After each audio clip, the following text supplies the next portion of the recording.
Creativity is not an outcome.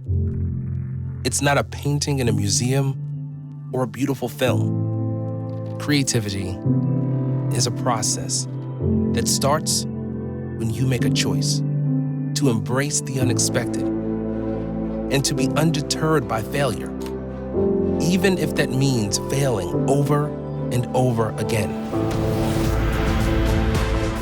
It's a choice to believe in yourself, your ideas, your experiences, and your perspective, and to never accept that you're just a student, or just an educator, or just anything.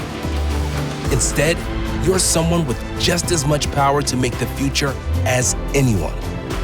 There is creativity inside all of us, and unlocking it starts with the choice to make the leap.